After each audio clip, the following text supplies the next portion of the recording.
Orientalists have a flaw in their research. They write everything down, but they may write it down wrong. Or they may not understand it, so they define it according to what they understood. Okay? And so we constantly get things from the Greeks and Romans that are totally flawed when you find out actually they took it from the Muslim scholars or the Arabs or the Indians or whomsoever they took it from. They say his father was Al-Warraq. And the way they write that, that would make you think that his father's name was Al-Warraq. Right? But already he told you his name was Abul Faraj, Muhammad ibn Ishaq. His father's name is Ishaq. Okay? And he's from the Qabila of An-Nadim. Al-Warraq is a job title. Okay? Al-Warraq means it's someone who deals with papers. Okay? They used to make paper. Making paper was a big deal.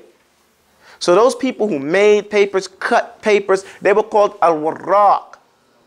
People that worked with papers. Okay? In Arabic, it's written.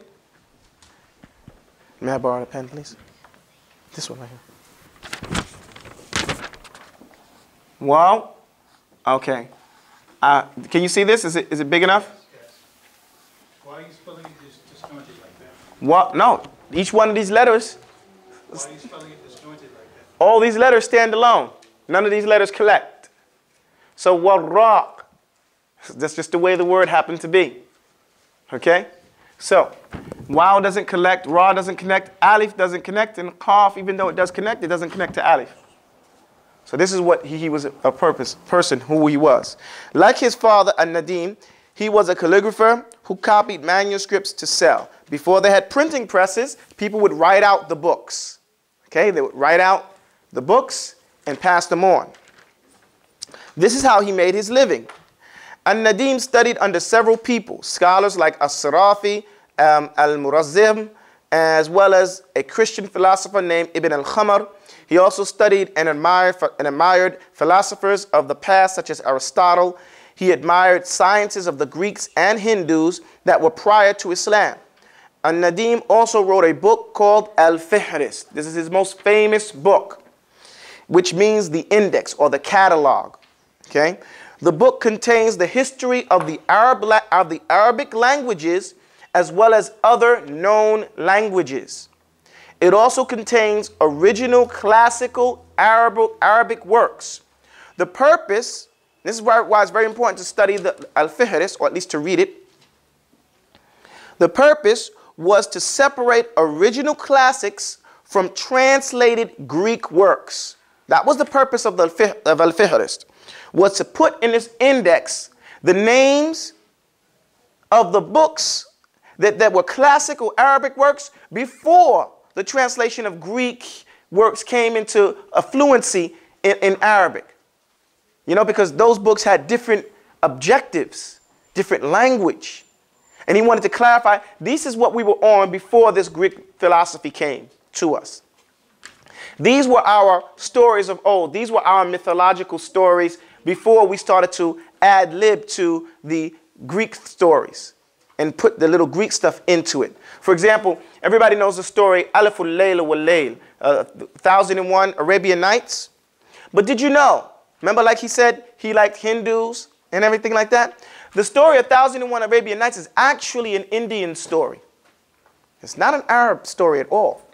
It's about an Indian girl, a Hindu girl, if you'd like, you know, from India, that whole area, who was married, this sultan, this prince, I guess he was.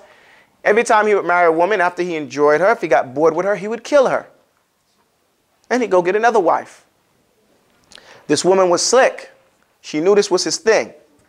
So she, every night, sat up with him and told him a very interesting story until he passed out, went to sleep.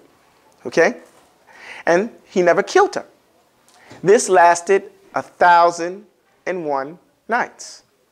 And so her stories became known as 1001 Nights. And then the Arabs picked it up and they called it 1001 Arabian Nights. And if you go to Egypt now, you'll see like 7 or 8 different versions of these stories. Other people have taken them and they give them away to people when they get married. Read these stories. These are good stories for the newlyweds. And this is, stuff like that. But the original wasn't an Arab story at all. Do you understand? So, the purpose was to separate original classics from translated Greek works. The book has been translated into several languages and is still used today. An-Nadim died September 17th, 995 or 998. The exact date is unknown. This was an excellent report. This brevity and its length, it was very good. And that was from Mahmoud Ahmed. I think yours had a mistake in it that he had put the, let me see yours again.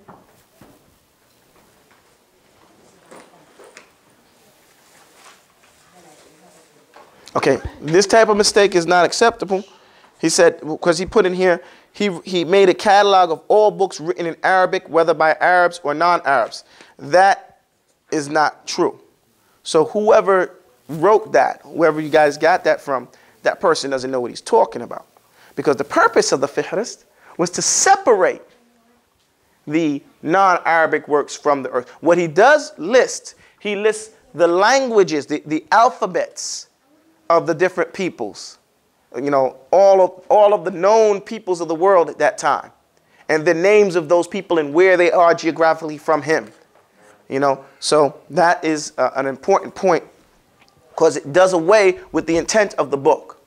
Why is all that important to us? Again, as we go through learning the alphabet, we are going back to the original source in Arabic, which gives us the alphabet. Why is that important? Because you gather your knowledge from classics. From a classical work, no one can argue with a classic. Okay? No one can debate about the authenticity of your work. Having said that, you passed your papers up, right? Oh, it's over here. Let me make sure.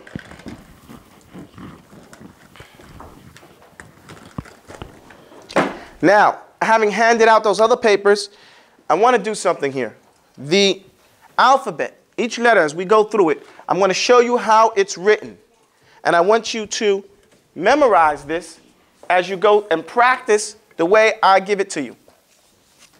As you do your homework from now on, try to remember the order that I give you here.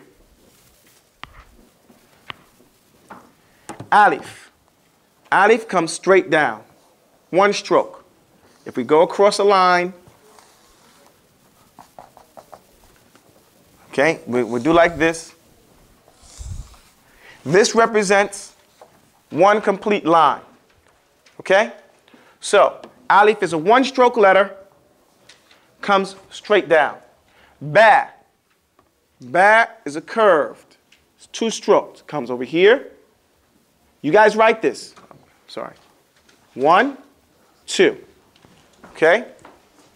Write this down. Two strokes. 1, 2. Jim. I'm sorry. Let me finish the line and while you watch, and then you can write it down. I'm sorry. Watch. Jim, it starts in the middle of the line and then comes down. Starts in the middle, slightly under the middle, and then. So it's one stroke this way. You don't lift your pen from the paper. What did I say? Don't lift your pen. You don't lift your pen from the paper. You stroke, you don't lift the pen, then you go down and out. Okay? Then you put the dot there. So it's one stroke here, then it's a curve. It's still the same stroke. Okay? And then you put the second one there. I'm telling you this because this is how I want you to practice it. A lot of people who are self-learned, they draw the alphabet. And they continue to draw the alphabet their entire career as writers of Arabic. They never graduate into authentic writers. And the only way you're going to learn how to write authentically is just like you did in English. When they wrote T across or H down, and you start learning exactly the proper way of writing the letters. Likewise here, there is a proper way to write these letters. Okay, and we're gonna go over it. A little quick, but it doesn't take much for you adults to pick it up, right? Everybody, you good?